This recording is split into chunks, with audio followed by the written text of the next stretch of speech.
26 times 90 using the area model. First, take your numbers and break them apart into expanded form.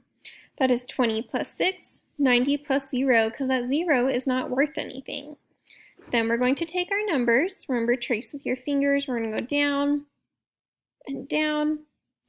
Again, we'll go down and down, and then we're going to take our side numbers over, and again with a 0, over and over. And we are going to multiply these together. 9 times 2 is 18, plus 2 more zeros gives you 1,800. 6 times 9 is 54, plus 1 more 0 gives you 540.